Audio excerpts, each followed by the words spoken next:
Despite all the memes, imagine Macedonia actually wins the Euros. Yo, what a doom! Tis your boy the Chelskian, and welcome to my channel for the review of Macedonia's new kits for the Euro 2021 that ended up getting scrapped. And also, super quickly, a match preview of Macedonia versus Austria. Let's get into it.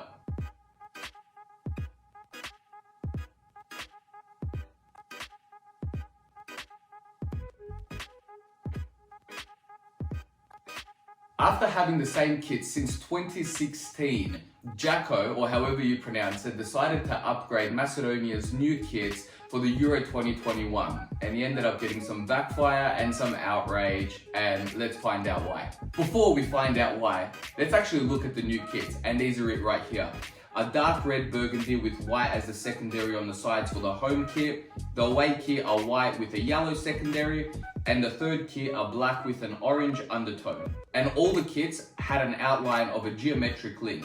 Now when the kits were actually released, I had no idea what animal that was in the middle. I could tell it was some form of a big cat, but I had no idea. And then I found out the reason why that was is because the national team for Macedonia is nicknamed the Risevi, which translates to lynxes. And I had no idea. I didn't even know we could afford a nickname. And let's put the nationalistic point of view on the side for a second and just look at the kits objectively. Pretend the Macedonian logo isn't there. The kits look not bad. The kits are alright. Especially the third kit. I really dig the third kit. The black with the orange.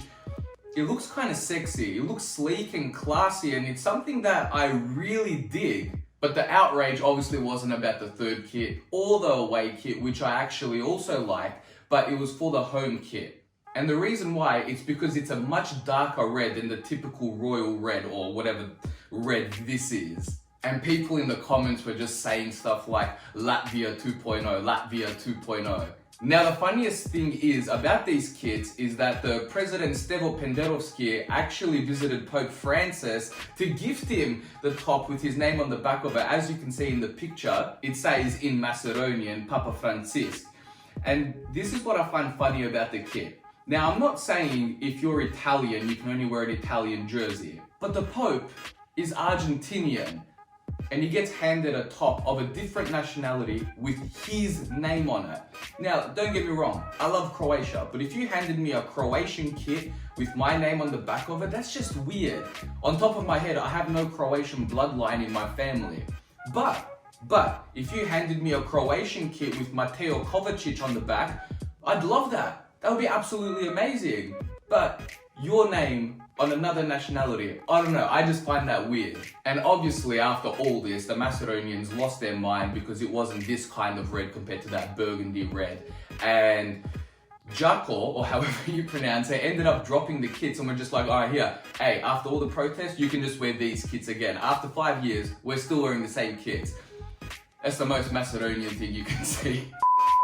But couldn't you imagine Jako was like, hey, you're upset that the kit is dark red, right?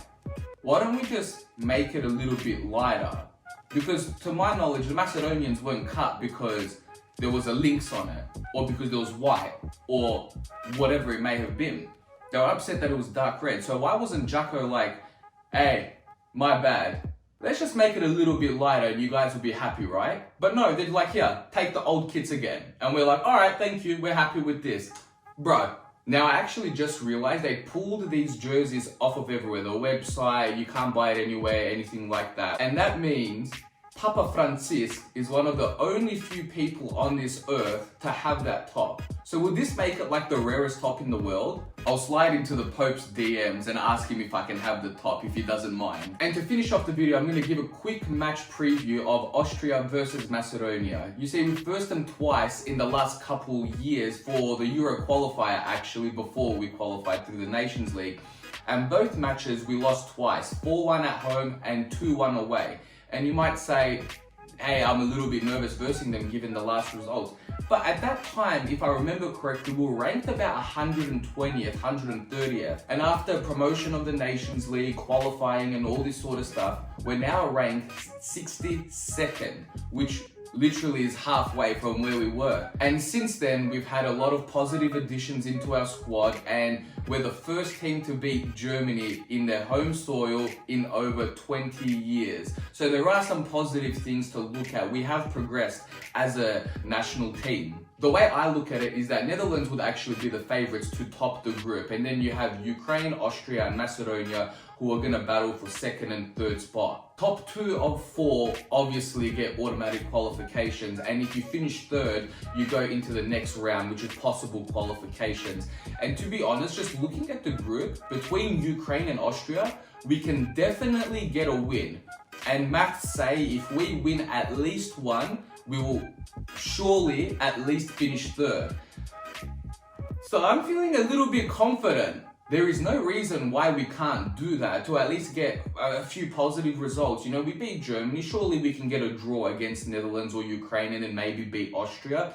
I'm probably looking too far ahead and I need to calm down a bit. But also, apart from Netherlands, if you look at player for player between Ukraine, Austria and Macedonia, we actually have the most representatives in the top 5 leagues. So that makes me also a little bit more confident, and I think we will beat Austria 2-1.